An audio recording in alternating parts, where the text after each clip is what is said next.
Hello and welcome, one and all. I'm Amy Wren, the reluctant Disney adult. Today we kick off a brand new feature, Amy on the Parks. Specifically, videos about the 4 parks of Walt Disney World, as well as each of their lands. As of my last trip down there, I have spent at least a little bit of time at all of the lands. As such, I'm right and ready to share my thoughts, good and bad, about them all. But where do we start? Why, at the beginning, of course, with the most magical place on Earth. That's not my opinion, that is just what Disney calls it. I'm not responsible for their marketing decisions, Anya. Yeah. So, Magic Kingdom Park. Of the 4 parks of Walt Disney World, it's the oldest, opening on October 1st, 1971. At first glance, it appears to be just a bigger copy of Disneyland. However, there are a lot of differences, even when it comes to things that are kind of the same. Instead of Sleeping Beauty's castle, it's Cinderella's castle. Disneyland has New Orleans Square, while Magic Kingdom has Liberty Square. Mickey and his friends live in Toontown out in Disneyland, while their summer homes at Magic Kingdom were demolished and replaced by Storybook Circus. And then there is the Churro War. Look, we could go on and on about the differences, but that would take all night. Let's just say they are twins, but fraternal, not identical. Okay, so Magic Kingdom is different from Disneyland, but how is it different from the other parks at Disney World? Well, for starters, it is separate from everything. Seriously, the parking lot is not next to it. Instead, you have to go through the Transportation and Ticketing Center, TTC, and either ride a ferry or a monorail to reach the park.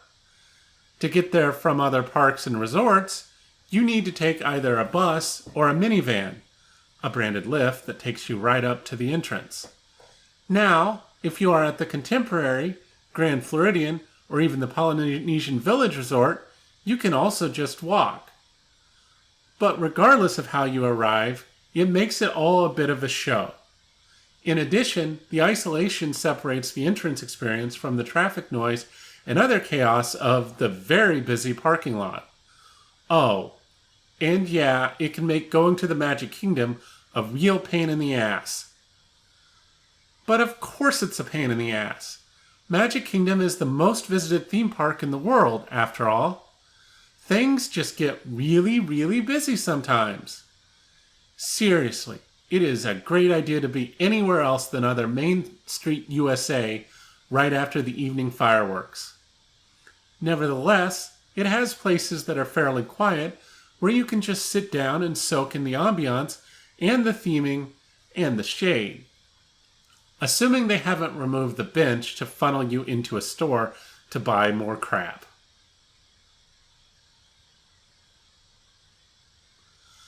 In general, the rides here are not what I would call thrill-oriented, even by Disney standards.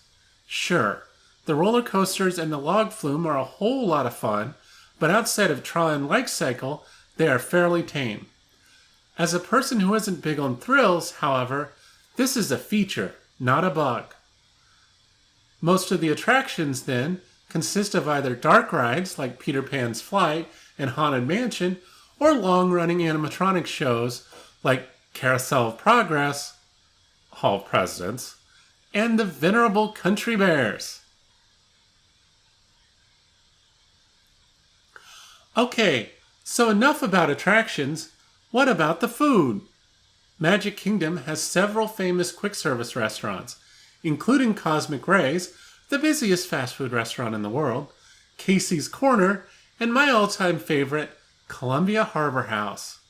In addition, there's also the typical theme park popcorn and ice cream stands, as well as the famous egg roll cart and the original Disney World home of Dole Whips.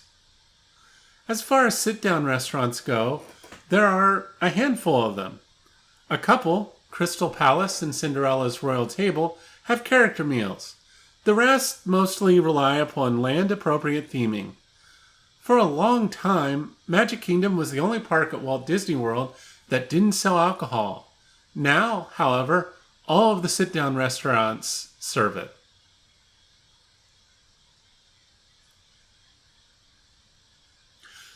The park is currently undergoing a major transformation on its west side, even larger than the expansion of Fantasyland in 2012. We'll talk more about it in the Frontierland video, but suffice it to say, when they are done, it's going to look completely different over there by Big Thunder Mountain and Haunted Mansion. That's it for my quick overview of Magic Kingdom Park. Now, it's time to actually go in and talk about each of its lands. Up first is the only one everyone who enters the park must visit, Main Street, USA. That is the end of our show. Please watch your step and exit to the right. On the way out, don't forget to like this video and subscribe to our channel. We thank you for visiting with us today and hope you have a great rest of your day here at the Reluctant Disney Adult.